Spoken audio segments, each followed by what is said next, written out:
berjumpa kembali di channel YouTube Panin Asset Management. Hari ini dengan saya Rudianto, kita akan share tentang kondisi market update pada bulan Juli 2020. Nah, yang ingin saya sharing pada bulan Juli ini, spesifik topiknya menebak arah pasar modal semester 2 2020.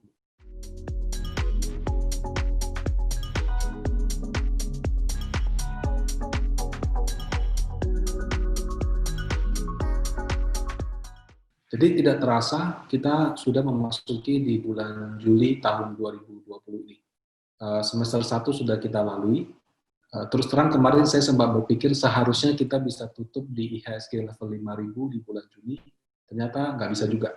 Ya, mudah-mudahan di bulan Juli ini kita bisa tembus di level 5.000 dan kemudian sampai akhir tahun ada potensi kenaikan, baik itu di saham maupun di obligasi. Nah, seperti apa gambaran untuk arah pasar modal semester 2 2020 ini? Ada kurang lebih 4 topik yang saya akan bahas. Pertama, perkiraan harga wajarnya berapa untuk IHSG dan obligasi. Kemudian, sekarang kalau kita lihat second wave ya, atau kenaikan daripada jumlah pasien sepertinya tidak terkendali. Nah, itu bagaimana dampaknya terhadap pasar modal. Asing masih net sell, indeks kalau kita lihat masih naik atau bertahan lah gitu. Kenapa? Sama Amerika sekarang mau pilpres, jadwalnya kapan dan kurang lebih seperti apa dampaknya. Nah, dengan memperhatikan kondisi-kondisi yang ada dan juga faktor mungkin kalau kita bicara faktor pendukungnya, jadi kalau misalnya kita katakan second wave, kalau misalnya ada terobosan pada teknologi vaksin, pada teknologi tes, nah itu mungkin bisa meng-counter. Asing net sell, ada partisipasi dari investor perorangan lokal maupun institusi, itu juga bisa berkontribusi. Nah, kemudian kalau Pilpres AS, ada dua calon yang sudah mengajukan diri, kurang lebih reaksinya seperti apa.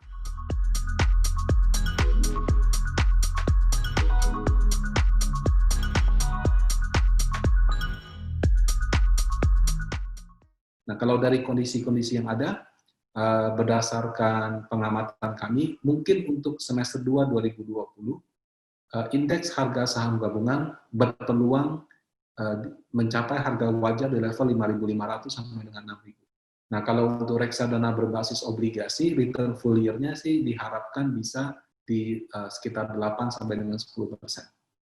Nah, ini dengan catatan apa? Kondisi COVID-19-nya tidak memburuk sampai kondisinya nggak terkendali. Ini adalah grafik perkembangan COVID-19 dari Amerika Serikat atau USA yang kami jadikan sebagai acuan. Kenapa? Karena mereka adalah ekonomi utama dunia. Jadi kalau misalnya mereka bermasalah tentu akan berpengaruh yang ke yang lain. Nah, kalau kita bicara second wave, seperti apa sih? Second wave itu kalau kita lihat dari daily new cases, itu tercermin dari kenaikan jumlah pasien baru. Ya. Kemudian di bulan April turun perlahan-lahan, waktu itu pasar berpikir sudah bagus, ternyata pada bulan Juni kembali naik tinggi. Kalau kemarin kita lihat di bulan sudah sempat mencapai puncaknya. Ya, kemudian di bulan April turun perlahan-lahan. Waktu itu pasar berpikir sudah bagus. Ternyata pada bulan Juni kembali naik tinggi. Nah, ini kenapa? Pertama, memang di bulan Mei Juni ekonomi perlahan-lahan buka. Di beberapa negara anak sekolah sudah masuk, kalau Indonesia mungkin masih bertahap. Kemudian kalau di Amerika Serikat secara spesifik, itu kemarin juga ada demo-demo seperti demo Black Lives Matter. Nah, sekarang ini menjelang Pilpres di sana, tentu juga demo ataupun mungkin aksi mengumpulkan massa dalam rangka kampanye juga akan marak. Jadi memang tidak terhindarkan sih untuk kenaikan daripada jumlah pasien baru. Di negara-negara yang pasien barunya sudah sedikit, dengan pembukaan ekonomi juga ada pertambahan. Nah, apakah ini data yang nggak bagus? Ya, benar. Memang kalau dengan pasien baru bertambah banyak secara signifikan, apalagi sini skalanya menggunakan 40.000, 50.000, itu memang menunjukkan bahwa COVID-19 ini belum terkendali. Dari satu sisi, kalau kita lihat adalah daily new deaths. Jadi ini adalah kematian yang dicatat meninggal karena penyakit corona. Nah, kalau di Amerika Serikat sendiri, pada saat di awal, itu ada kenaikan, ini juga naik, ini skalanya 1.000, 2.000, 3.000 ya. Nah, kemudian sewaktu pasien barunya masih terus bertambah banyak seperti ini, ternyata dia punya jumlah kematian terus-menerus berkurang. Nah, jadi indikator yang cukup oke ya di tengah-tengah pertambahan pasien baru, dalam artian betul pasien baru bertambah banyak, tapi mungkin kebanyakan kasus itu, kalau saya baca di websitenya Worldometers, untuk pasien yang aktif itu mungkin gejalanya ringan atau orang tanpa gejala. Jadi yang gejala mild itu memang jumlahnya di atas 90%. Nah, bagaimana dengan Indonesia? Nah, ini adalah grafik Indonesia, ini sampai dengan awal bulan Juli. Kalau Amerika kan tadi naik dulu, turun, baru terakhir naik lagi. Nah, kalau kita naik terus, jumlah kematiannya juga naik, cuma kalau kematian skalanya berbeda. Kalau di Amerika tadi skalanya pakai 1.000, 2.000, 3.000, kita masih 20, 40, 60, 80. Jadi memang di Indonesia masih puluhan. Nah, tapi kalau kita lihat grafiknya memang belum menunjukkan tanda-tanda penurunan. Kenapa bisa begini? Karena sekarang di Indonesia jumlah tes kami lihat sudah banyak. Kalau di bulan Maret, April, Mei kita bicara berapa ribu, di bawah 10.000. Sekarang kita rata-rata sudah di atas 20.000 orang. Kemudian tracing-nya juga lebih aktif. Jadi kalau misalnya ada yang reaktif atau positif, itu langsung orang-orang terdekatnya, tempat kerjanya semua dites. Nah, jadi dengan jumlah tes yang semakin banyak, yang ketahuan juga semakin banyak. Gitu. Di Indonesia ini mungkin bukan suatu peningkatan, tapi memang karena jumlah tesnya jauh lebih signifikan dibandingkan sebelumnya, makanya kasus-kasus temuannya juga banyak. Nah, apakah ini tren yang bagus? Terus terang tidak, karena kalau di Amerika Serikat paling tidak kelihatan dari angka kematian yang sudah terkendali, kalau kita lihat turun seperti ini. Nah, kalau di Indonesia itu angka kematiannya relatif belum terkendali, karena kalau kita lihat masih seperti ini. Nah, ini juga karena datanya juga yang tadinya tesnya di bawah 10.000, sekarang di atas 20.000. Nah, tapi harapannya kalau misalnya angka kematian ini sudah melandai atau menurun, berarti kita juga bisa katakan tingkat pengendalian Indonesia juga sudah baik. Nah, apa artinya dua data ini untuk investasi di pasar modal atau IHSG? Selama dia tidak menyebabkan PSBB total seperti yang kita alami di bulan April, Mei yang lalu, seharusnya itu orang sudah tidak akan terlalu berdampak lagi terhadap IHSG. Jadi kenapa? Karena ekonomi sudah dibuka. Nah, kalau perusahaan sudah mulai dibuka, toko sudah mulai dibuka, mungkin belum kembali normal, tapi pelan-pelan bisa balik pelan-pelan. Nah, tapi terhadap mentalitas investor, karena melihat data yang belum terkendali, jadi kalaupun mereka masuk ke pasar, itu cenderung akan lebih short term. Jadi keyakinan orang untuk invest jangka panjang di saham itu mungkin masih meragukan. Kenapa? Karena ada kekhawatiran. Kalau nanti tiba-tiba grafiknya melonjak tinggi, kemudian kematian juga melonjak tinggi, bagaimana? Itu bisa PSBB total lagi seperti yang lalu. Nah, jadi ini membuat investor-investor ketika mau berinvestasi, kalaupun mereka masuk mungkin cenderung lebih banyak wait and see, atau kalaupun mereka masuk itu jangka pendek seperti itu. Apa nih yang kira-kira bisa membalikkan sentimen daripada COVID-19 di Indonesia? Begitu ada solusi, nah solusinya tinggal satu, vaksin.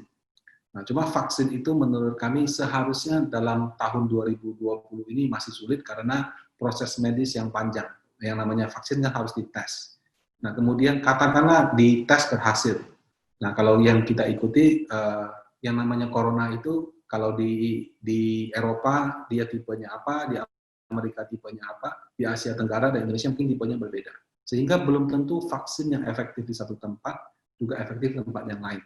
Nah, jadi untuk vaksin begitu ketemu, rasa-rasanya itu akan mengubah situasi. Cuma nggak bisa cepat. Kalau misalnya vaksin belum ketemu, apakah kita punya sentimen bisa berubah? Nah, itu menurut saya bisa kalau misalnya terjadi terobosan teknologi pada rapid test, PCR atau PCM. Ya, jadi Indonesia ada 3 macam tes. rapid test itu yang paling kurang akurat. PCR sama TCM yang dipakai untuk perhitungan jumlah pasien di Indonesia. Nah, itu PCR sama TCM memang lebih akurat, cuma memang harganya lebih mahal. Di Jakarta, kisaran harganya masih 2-3 juta. Apa yang bisa membuat menjadi suatu sentimen positif? Misalnya, ditemukan teknologi rapid test yang akurasinya mendekati atau menyamai PCR. Yang kedua, harus cepat.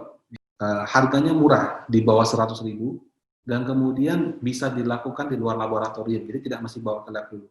Nah, kalau misalnya kita bisa ada teknologi rapid test, atau bahkan tes PCR TCM-nya bisa dilakukan dengan kondisi yang saya sebut, hasilnya hitungan jam, harganya di bawah 100.000, dan kemudian nggak harus ke lab.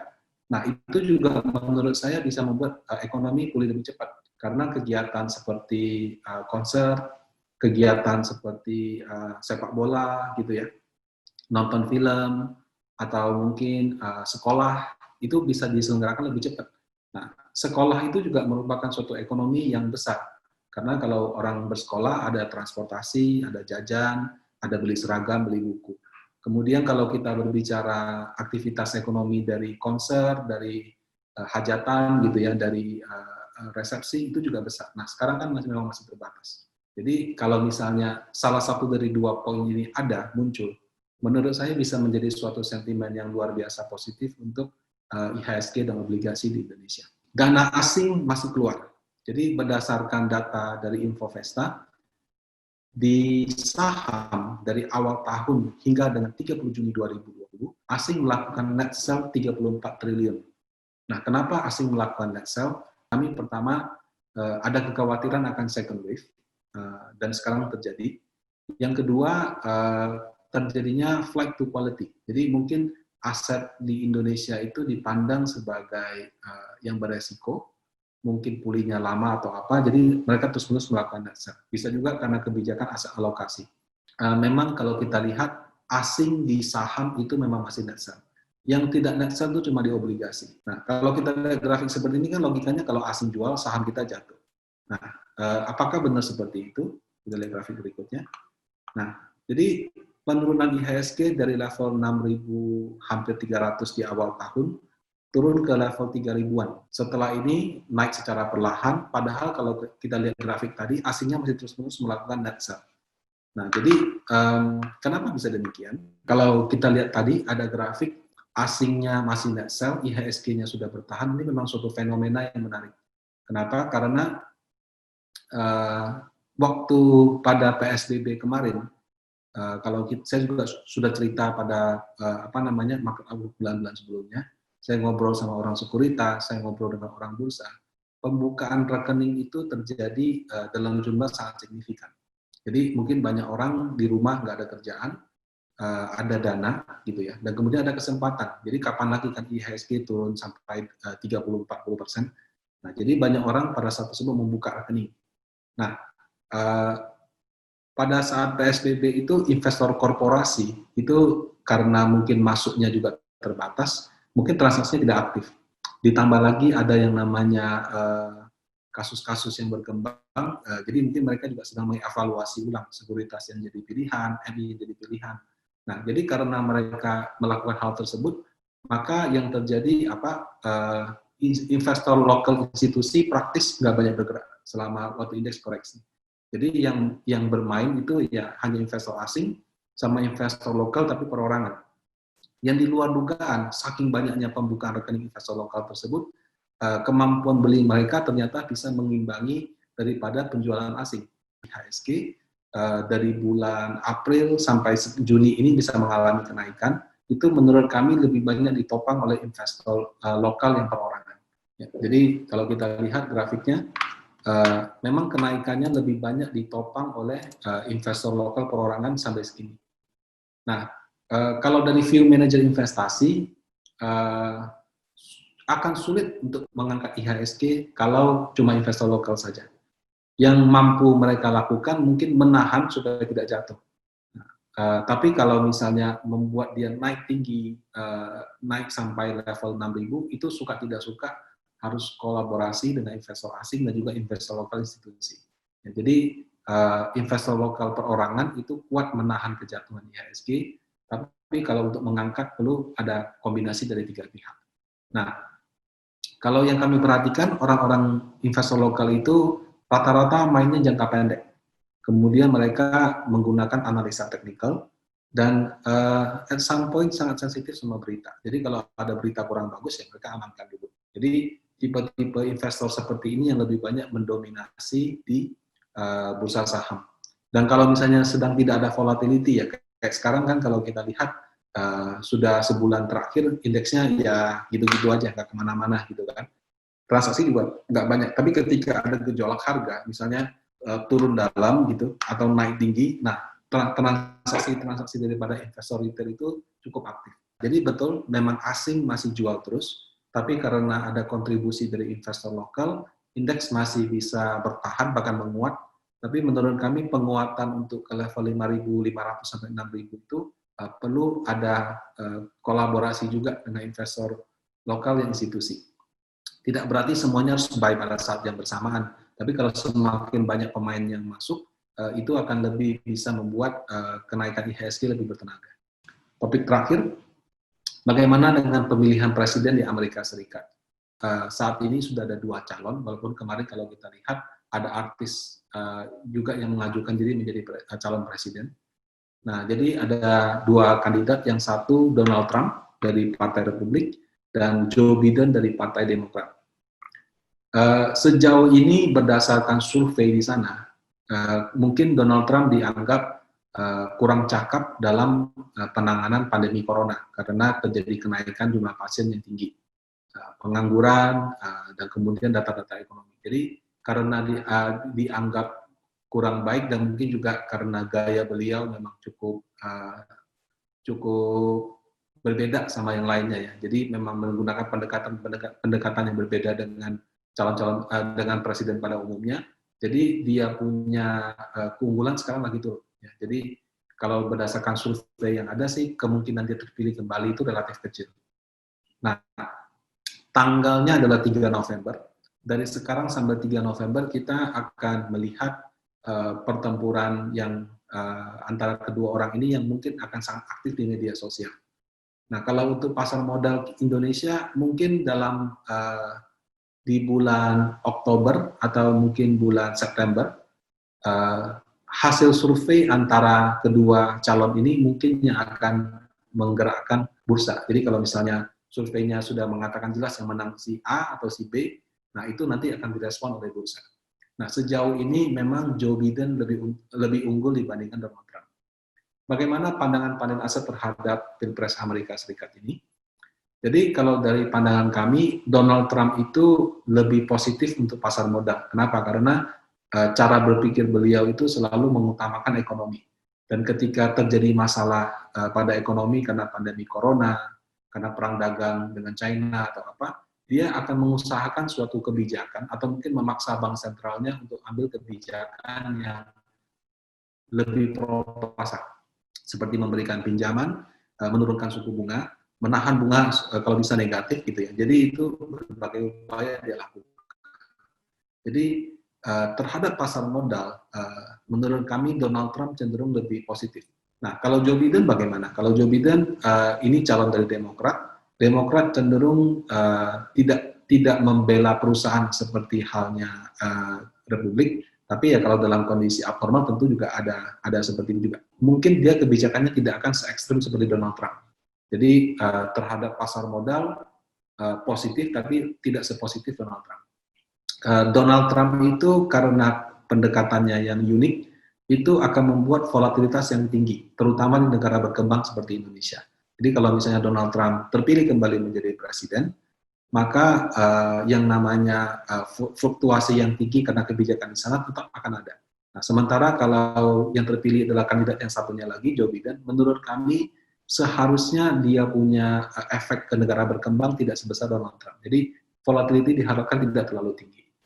Nah, apakah kedua calon presiden itu akan menentukan kebijakan dengan China? Menurut kami siapapun yang menang, dengan China tetap akan ada masalah perang dagang dan yang lainnya. Kenapa? Karena sekarang bukan masalah Donald Trump lawan China, tapi antara Amerika Serikat lawan China untuk memperebutkan posisi nomor 1 dunia. Jadi yang namanya konflik siapapun presiden di Amerika Serikat itu dengan China masih akan terus lanjut. Nah, jadi kalau bisa saya ringkas, untuk semester 2 2020 ini, kita akan menghadapi second wave, dan sekarang sudah terjadi di seluruh dunia, yang ditunjukkan dengan kenaikan daripada jumlah pasien baru COVID-19. Di satu sisi, menurut kami kemampuan penanganannya semakin bagus. Yang bisa dilihat dari jumlah pasien meninggal itu semakin lama semakin kecil. Untuk yang dunia dan juga Amerika Serikat. Indonesia, kalau menurut kami, belum turun karena tesnya mungkin belum sebanyak yang lain. Nah, jadi dari sisi penanganan kita semakin baik, walaupun jumlah pasien baru semakin banyak. Tapi harus kita sadari juga, sebagian besar daripada pasien baru itu mungkin tidak perlu penanganan rumah sakit karena gejalanya ringan atau bahkan tanpa gejala. Jadi yang perlu mungkin karantina di rumah. Nah, yang akan mengubah kita punya outlook untuk COVID-19 adalah kalau ada terobosan teknologi di vaksin atau di teknologi tes. Nah, kalau itu bisa dilakukan, itu akan sangat positif untuk pasar modal. Asing net sell di saham itu terjadi dari awal tahun sampai sekarang belum berhenti. Kalau kita cek hari-harian itu asing masih net sell. Itu memang menyulitkan indeks untuk naik karena suka tidak suka saham-saham yang dipegang asing itu big caps. Di sisi lain, investor-investor lokal sekarang memiliki kontribusi yang cukup signifikan. Jadi terutama dari perorangan. Jadi dari kontribusi mereka, indeks kita tertahan. Kalau misalnya nanti kondisi sudah lebih stabil, investor lokal sudah mulai masuk, nanti diharapkan sentimen di investor asing bisa berubah. Mudah-mudahan di semester 2 ini bisa ada kenaikan. Sekarang sih sudah naik, sudah berkali-kali mencoba menembus 5.000, tapi masih turun. Nah, kalau untuk Pilpres Amerika Serikat, menurut kami dalam 2-3 bulan ke depan, seharusnya kita akan melihat misalnya, yang unggul calon si A, unggul calon si B. Nah, sentimen-sentimen ini mungkin nanti akan lebih mempengaruhi pasar. Nah, berdasarkan kondisi-kondisi yang ada, dengan catatan COVID-19 tidak memburuk dalam artian yang meninggal banyak sekali, pasien barunya banyak sekali, sehingga dilakukan PSBB yang lebih ketat. Kita sih berharap dengan pembukaan ekonomi secara perlahan ini bisa di 5.500 sampai dengan 6.000 sampai dengan akhir tahun.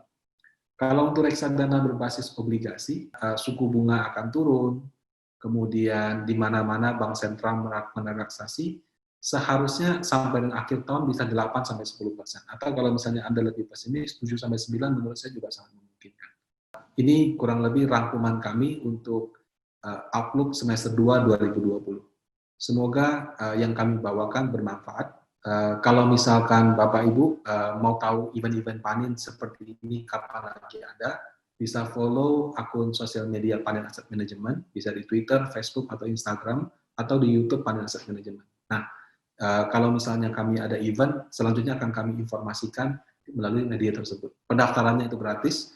Anda bisa nasabah ataupun masyarakat umum, kami persilakan untuk mendaftar. Demikian dari saya. Selamat siang dan semoga hari Anda menyenangkan.